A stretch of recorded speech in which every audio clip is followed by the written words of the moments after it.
The sound of click-clacks echoed around Jason's echo chamber of a skull like the pitter-pattering of rain. His fingers danced across the keyboard in a routine that they had practiced many hundreds of times before. His pinky finger leapt to the enter key, while his ring fingers took turns bouncing on the 0 and 1 keys. The black screen with green text reflected in Jason's eyes, but that was all that his eyes beheld. Behind them was a grey pool of nothingness. The stark rays of the streetlight beyond Jason's window peeked through the sliver between the curtains and reminded him that he would have to sleep soon. But he just needed to finish this one last line of code. One more line. Without realizing it, Jason's eyelids took on a mind of their own and shut like doors over his eyes. His heavy head fell into the nook of his arm, and the darkness that had been creeping on the edge of his vision clouded his mind entirely. He was swept away into the warm embrace of sleep. Buzz, buzz, buzz. Jason peeled his eyes open with great reluctance. The buzzing reminded him of an annoying bee that wouldn't leave him alone. With all the energy that he had, he pushed himself up off the table where he had left a puddle of drool, and he reached over to his phone. His eyes adjusted to the sunlight that burst through the curtains, and he saw the most peculiar thing. As though they were floating just above the phone screen, the words "syntax error" were printed in perfect monospace font. Jason rubbed his eyelids. He sat there for a moment. Ideas were clanging around inside his head. Had he still been dreaming? Perhaps he had been working too much, or perhaps the phone was displaying a syntax error for some reason. Was that even possible? With a kick of his feet, he rolled his chair back and into the kitchen. Jason lived in a very small studio apartment. Despite his history of working on complex virtual reality coding, he seemed to plateau. Jason could hardly afford the cup of coffee that he was about to pour himself.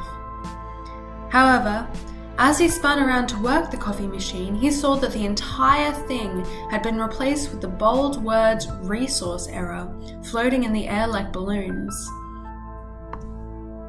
Jason started to panic. His eyes darted around the room, and to his horror he saw arithmetic error where his clock used to be, logic error after logic error where his bookshelf once stood, and as he raced to open the window, the words "interface error" were printed across the clear blue sky. His stomach dropped to the floor, and he felt like a great ball had lodged itself in his chest. He threw the curtains back closed. Jason looked over to his computer, which seemed to be the only thing that had remained the same, although, as he took a closer look, he realized that the code shown on the screen was unfamiliar to him.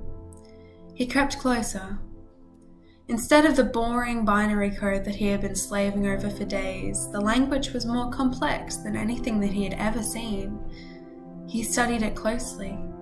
He inspected every line like a detective, and he noticed that there were multiple errors in the code. The first one he found was a resource error. It seemed only natural to him that he should try and fix it, and despite the absurdity of the situation that he was in. He clicked and clacked away at his keyboard like a warrior on a mission, and once he had scoped out the issue, he managed to solve it after about an hour.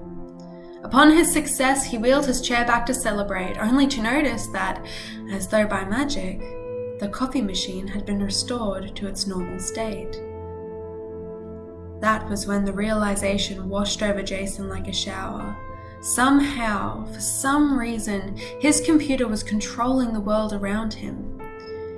He set back off to work. His hands worked mechanically, and the cogs in his brain were spinning faster than they ever had before.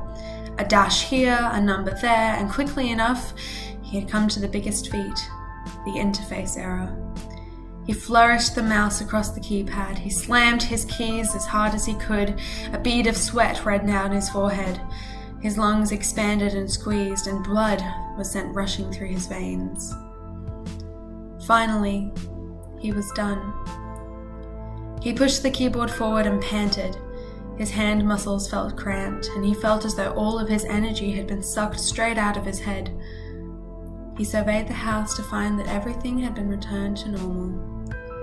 Then he opened the window to look outside and finalize all of the hard work that he had struggled for. He drew open the curtains one last time and looked out. His heart dropped. The sky was green.